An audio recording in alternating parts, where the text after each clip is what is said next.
Hi all, let's look at a very interesting historical game from the Henry Edward Bird match against Wilhelm Steinitz of 1866. So this match, which I believe was held in London, this was round 6, game 6, f4, the bird's opening from bird.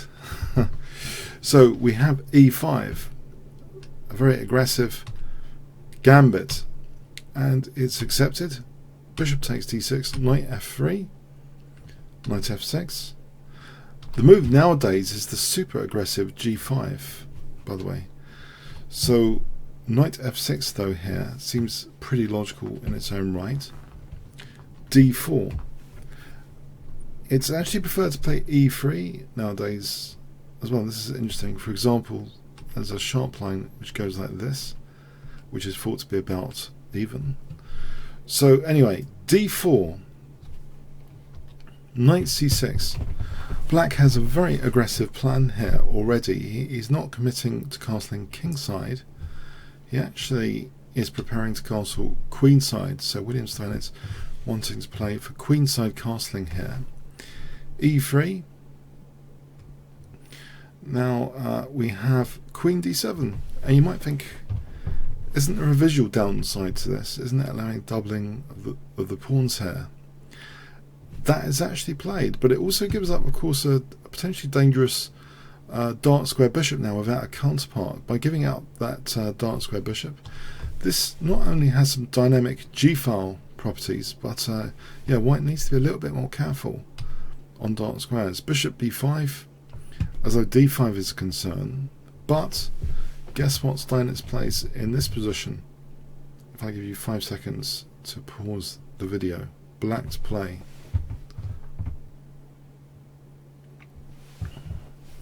Okay, he just castles queenside. He allows d5. And now we see the move. The point is queen e7, hitting e3. With the white king stuck in the center, this is more dangerous than you might think.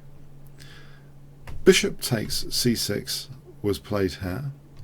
On d takes, I believe we have a strong check here, which would win the queen if nothing else.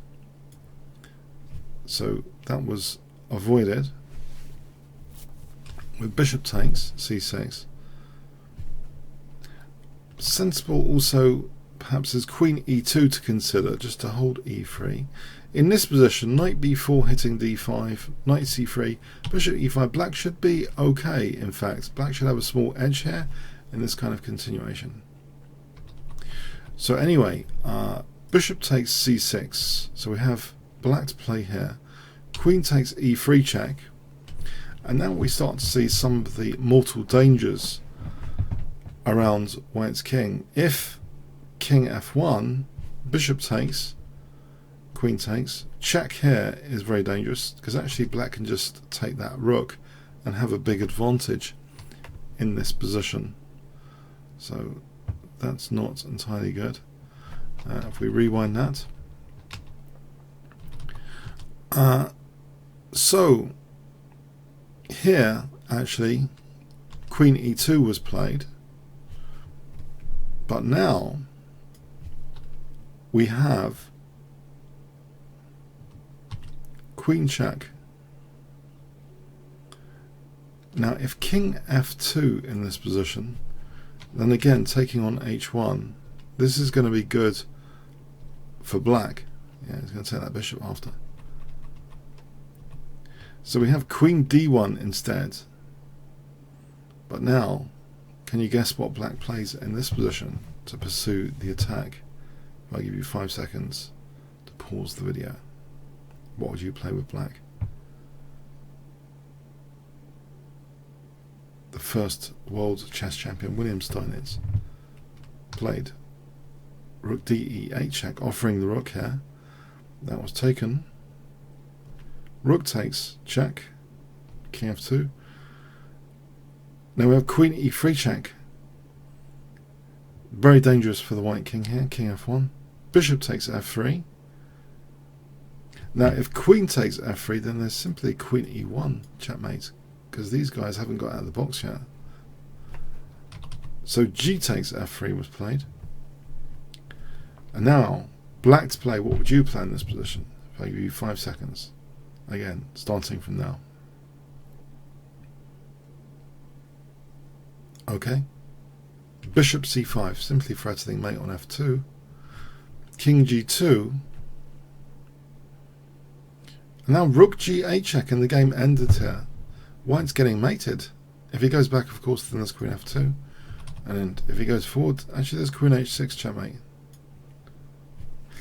Yeah, it's there was a bit of a devastating game there. A crushing game. So let's go to the final position. So this shows a few things. Steinitz was very happy to castle queenside. He was very happy to accept structural damage. Very happy to sacrifice the exchange in the pursuit of the king hunt. White was underdeveloped, had connection problems on the first rank, had big king safety issues, and the dark square bishop without the counterpart was a major factor here in this attack. So I hope you got some instructive points from this very early game in 1866. Comments, questions, likes, shares appreciated. Thanks very much.